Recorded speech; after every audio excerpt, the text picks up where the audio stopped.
రామ్ గోపాల్ వర్మ గారు మరి ఈ మధ్య కాలంలో లక్ష్మీస్ ఎన్టీఆర్ అని చెప్పేసి మహానుభావుడు ఎన్టీఆర్ గారి మీద ఒక బయోపిక్ తీయడం, అది ట్రైలర్ మరి యూట్యూబ్ ద్వారా చూడడం జరిగింది.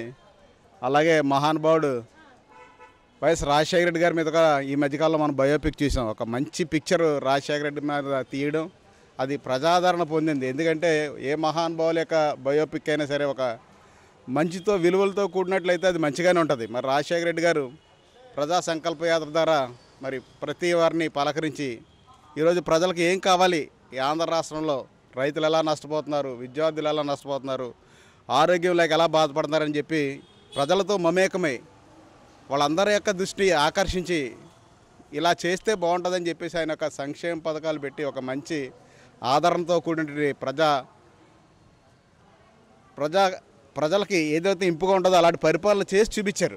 చాలా ఒక మంచి బయోపిక్ రాజశేఖర రెడ్డి గారిది. అలాగే మరి ఈరోజు రామ్ గోపాల్ వర్మ గారు కూడా తీసినటువంటి లక్ష్మీ ఎన్టీఆర్, ఆ మహానుభావుడి యొక్క జీవిత చరిత్ర మరి మనకి తెలుసు. ఎన్టీఆర్ గారు మహానుభావుడు, ఆంధ్ర రాష్ట్రాన్ని మరి అభివృద్ధి పరచడంలో, పరిపాలించడంలో, పేదల యొక్క ఉన్నతులకి ప్రోత్సహించడంలో ఒక మహానుభావుడు ఎన్టీఆర్. మరి ఆయన యొక్క ఆఖరి జీవితం ఏదైతే ఉందో అది చాలా దుర్భరంగా మారింది.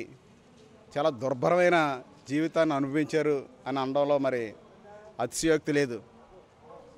ఆయన మరి ఎవరైతే నమ్మారో, పార్టీలో ఎవరినైతే చేర్చుకున్నారో వాళ్ళే ఆయనకి ఎన్నుపోటు పడిసిన పరిస్థితులు మనం ఈ సినిమాలో చూస్తున్నాం. మరి ఏ రాజకీయంలో చూసినా మరి ఇలాంటి వాళ్ళని ఎంకరేజ్ చేయకూడదు. ముఖ్యంగా ఎన్నుపోటు పడిచే రాజకీయ నాయకులను ఎంకరేజ్ చేయకూడదు అనేసి ఒక మనకి స్పష్టమైన ఒక విషయం మనకు తెలుస్తుంది. మరి నిజంగా లక్ష్మీస్ ఎన్టీఆర్ సినిమా కూడా చూడదగ్గ సినిమే. మరి చాలామంది అంటున్నారు ఈ సినిమాని ఆపుతాం అనేసి. ఏదైనా మంచైనా చెడైనా ప్రజలకి తెలియచెప్పడం అనేది తప్పు కాదు. ప్రతి ఒక్కరు ప్రతి విషయం తెలుసుకోవాలి. మనకు తెలుసుకున్నప్పుడే కదా మనకి పలానా నిజ జీవితం ఇలా జరిగింది అనేసి ఏదైనా మంచి మనం స్వీకరిస్తాం. అలాగే లక్ష్మీస్ ఎన్టీఆర్ సినిమా కూడా రిలీజ్ అయితే అందులో ఏముంది, ఎంతవరకు మంచి ఉన్నదని మనం స్వీకరిస్తాం. అలాంటి సినిమాలు ఆపడం కరెక్ట్ కాదు. మరి నిజంగా అలాంటి సినిమా తీసినందుకు రామ్ గోపాల్ వర్మని మనం కూడా అప్రిషియేట్ చేయాలి. ఒక మహానుభావుడి యొక్క జీవిత చరిత్ర, ఆయన లాస్ట్ టైంలో మరి ఎన్ని బాధలు పడ్డాడు, ఆయన పార్టీ ఏమైపోయింది, ఎన్ని బాధలు పడ్డాడు అనే సినిమా అంతా క్షుణ్ణంగా తీయడం జరిగింది. ఆవిడ కూడా లక్ష్మీపార్వతి గారు కూడా జీవిత చరిత్ర, ఎవరైనా జీవిత చరిత్ర రాస్తే కదా మనకి గత చరిత్రలు రాస్తే మనకి ఇవాళ చదివి నేర్చుకుంటాం. అలాగే బయోపిక్ కూడా ఆవిడ లక్ష్మీపార్వతి గారు ఆయన జీవిత చరిత్ర కూడా మనం చూడదగ్గ సినిమా. అందరూ కూడా చూడాలి. చూసిన తర్వాత కదా మనకు అందరికీ తెలుస్తుంది.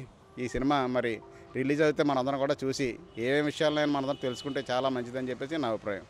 బయోగ్రఫీ సినిమాలు అనేటువంటివి వాస్తవాల చిత్రీకరణతో సినిమాలు ఉన్నట్టయితే అవి చిరస్మరణీయంగా చరిత్రలో నిలిచిపోయేటువంటి అవకాశం కలుగుతుంది. అది రాజకీయ నాయకులు కావచ్చు, సినిమా రంగానికి సంబంధించిన వారు కావచ్చు, లేకపోతే ఏ రంగానికి సంబంధించిన వారైనా సరే కూడా జీవిత చరిత్రలు అనేటువంటివి ఉద్దేశపూర్వకంగా కాకుండా, తాత్కాలిక ఆవేశాలకు లోను కాకుండా చిత్రీకరణ ఉన్నట్టయితే కనుక ఖచ్చితంగా సక్సెస్ సాధిస్తుంది అనేటువంటి విషయంలో సందేహమే లేదు. రామ్ గోపాల్ వర్మ గారు లక్ష్మీస్ ఎన్టీఆర్ అనేటువంటి సినిమాను తీసినటువంటి చిత్రంలో పర్టిక్యులర్గా ఎన్టీఆర్ యొక్క జీవితంలో ఉన్నటువంటి చిదంబర రహస్యంగా ఉండిపోయినటువంటి రహస్యాలు ఏవైతే ఉన్నాయో అవన్నీ కూడా బహిరంగ రహస్యాలే. కానీ ఒక చరిత్రకు ఆధారంగా జరిగేటువంటి దృశ్యీకరణతో వస్తున్నటువంటి, తెర మీదకు వస్తున్నటువంటి ఈ యొక్క చిత్రీకరణ అనేటువంటిది ఎన్టీఆర్ని ఆది నుంచి కూడా అభిమానించే వారందరూ కూడా ఆహ్వానిస్తున్నటువంటి విషయంగా అందరూ కూడా గమనించుకోవాలా. ప్రత్యేకించి ఎన్టీఆర్ జీవిత చరిత్ర మీద ఒక పుస్తకం వచ్చింది. ఆ పుస్తకంలో ఉన్నటువంటి విషయాలు ఏవైతే ఉన్నాయో వాటి రూపేణ ఈ యొక్క సినిమా అనేటువంటిది రావడం జరుగుతుంది.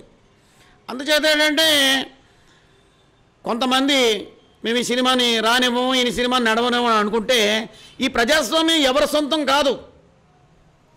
ఈ ప్రజాస్వామ్యం అనేటువంటిది వాస్తవాలు తెలియజెప్పేటువంటి ప్రక్రియ.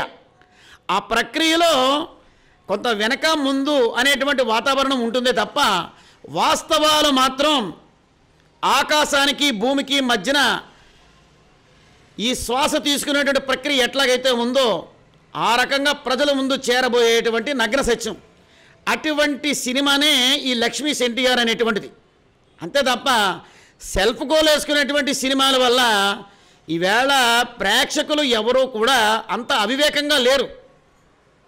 కాబట్టి రామగోపాల్ వర్మ గారిని ఇందులో అభినందించాల్సినటువంటి విషయం ఉంది. ఎన్టీ రామారావు గారు ఎంత ఆత్మక్షోభకు గురయ్యారో, ఆయన మరణానికి ఆయనకు మనసులో ఉన్నటువంటి ఆ యొక్క సంఘర్షణ ఏదైతే ఉందో, ఆ కన్నీరు తెప్పించే దృశ్య కావ్యం సినిమా రంగంలో కానీ రాజకీయ రంగంలో కానీ ఆయన అభిమానించేటువంటి ప్రతి ఒక్క గుండెకి కూడా తెలుసు.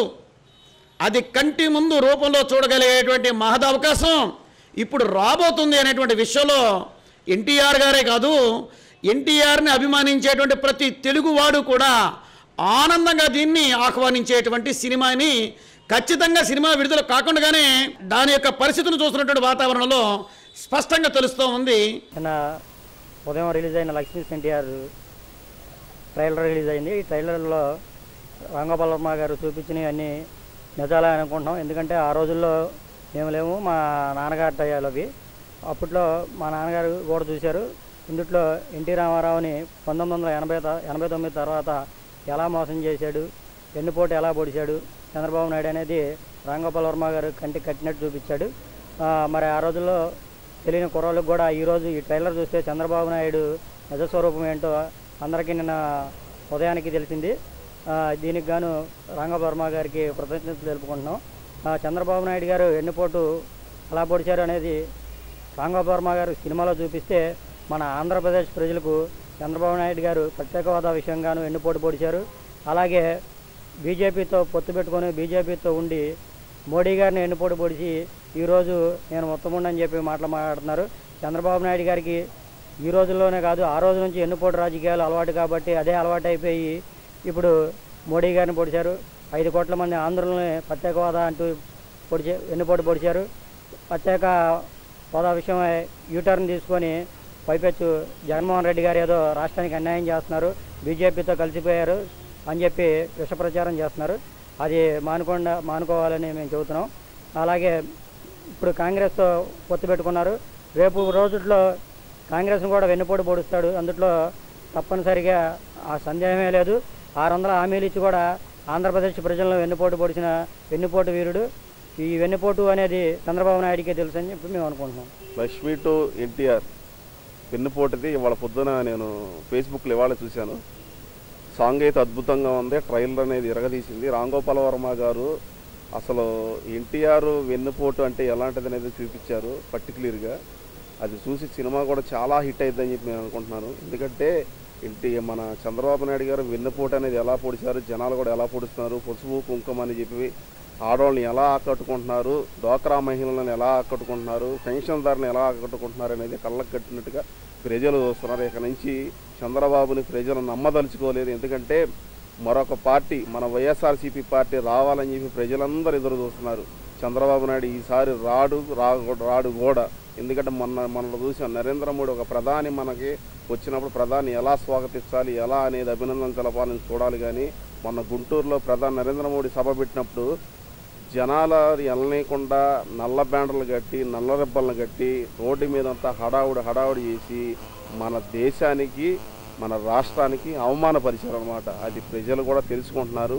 ఒకప్పుడు ఒక నాటకం వేసి తర్వాత ఇంకో నాటకం వేసి 10 నాటకాలు వేసే మన నాయుడు గారు అంటే చంద్రబాబు నాయుడు గారు ఎంత ఎదవనేది జనాలు కూడా చూస్తున్నారు. రేపో మాపో Lakshmi to NTR cinema release అయినప్పుడు మనవాడు భాగవతం అంతా బయటపడి చంద్రబాబు నాయుడు ఇంత నీచానికి దిగజారాడని చెప్పి జనమంతా హేళన చేస్తారు. ఎందుకంటే నారా లోకేష్ బాబు మొన్నటిదాకా నారా లోకేష్ బాబు మాట్లాడితే జనాలు టీవీ చూసేవాళ్ళు కాదు. ఇప్పుడు ఏంటో మరి నారా లోకేష్ బాబు ట్రైనింగ్ పొందినట్టున్నాడు. ఈ మధ్య చాలా అద్భుతంగా మాట్లాడుతున్నాడు. కథ, దర్శకత్వం, స్క్రీన్ ప్లే అంతా చంద్రబాబు నాయుడు అని చెప్పి అందరికీ తెలుస్తుంది. ఇవాళ నేను మన చీరాల ఎమ్మెల్యే గారు ఒక రిపోర్ట్ రాశారు, వాళ్ళకి పొద్దున పేపర్లో చూశారు. ఒక సామాజిక వర్గానికి చెందిన వారికే చంద్రబాబు నాయుడు ప్రాధాన్యత ఇస్తున్నాడని చెప్పి మొత్తం ఆయన రిపోర్ట్ రాసి చెప్పాడు అనమాట. ఒక ప్రాధాన్యత ఇచ్చేవాళ్ళంటే వాళ్ళ వర్గానికి సంబంధించిన వాళ్ళే మొత్తం స్క్రిప్ట్, ప్లే, దర్శకత్వం అంతా వాళ్ళే ఉన్నారు. ఏది కొనాలన్నా ఏది చేయాలన్నా రోడ్లు వేయాలన్నా రోడ్డు కానించి ప్రతిదీ కాంట్రాక్టులు కానించి అన్నిటి దాకా ఎన్ని వేల కోట్లు సంపాదించారని చూడొచ్చు. ఉదాహరణకి పోలవరం ప్రాజెక్టుకి జనాల్ని ఆర్టీసీ బస్సులు సొంత బస్సుల్లాగా మాట్లాడుకున్నట్టుగా ప్రతి ఊరు నుంచి తీసుకెళ్తున్నారు. ఏమంటే నేను స్వదాగా పోలవరం ప్రాజెక్ట్ అనుకొని మా ఫ్రెండ్స్ అంతా కలిసి కారు వేసుకెళ్ళి పని మీద అక్కడికి వెళ్ళి చూసి వచ్చాం. అలా చూడాల్సిన వాళ్ళు చాలామంది తన సొంత ఖర్చులు వెళ్తారు. కానీ ఖాళీగా ఉన్నారు కదా అని చెప్పి ఊళ్ళో వాళ్ళందరూ సంతలో వాళ్ళలాగా పశువుల్లాగా తీసుకెళ్ళి ఇది పోలవరం మనం కట్టిందే అని చెప్పి ఎలక్షన్కి ఎలాగో డబ్బులు పంచాలి కాబట్టి ఈ రీతిగా జనాలను తీసుకెళ్ళి ఫ్రీగా భోజనం గీజనం అన్నీ పెట్టించి పని పాట లేనట్టుగా మొత్తాన్ని తీసుకెళ్ళి ఆర్టీసీ బస్సుకి నాకు తెలిసి రోజుకి ఆ ఖర్చు అంతా దాదాపు ఒక 10 నుంచి 20 లక్షల దాకా ఖర్చు అయితే మొత్తం ఆ ఖర్చును కూడా గవర్నమెంట్ డబ్బులన్నీ లాగేసుకొని ఇలా ప్రజల మీద ఎంతోమంది పేదవాళ్ళు ఉన్నారు. పేదవాళ్ళకి గృహాలు కట్టిద్దామా అవి కట్టిద్దాం లేకుండా ఇలా డబ్బులన్నీ ప్రజాస్వామ్యం బూడిద పాలు చేస్తున్నట్టుగా పోలవరంలో కలిపేస్తున్నారు. మొత్తం అంతా జనం అంతా చూస్తున్నారు. రేపో మాపో రిలీజ్ అయ్యే సినిమా కోసం కూడా జనాలు ఎదురు చూస్తున్నారు. ఎప్పుడెప్పుడు ఎలక్షన్లు వస్తాయని చెప్పి ప్రజలంతా ఎదురు చూస్తున్నారు.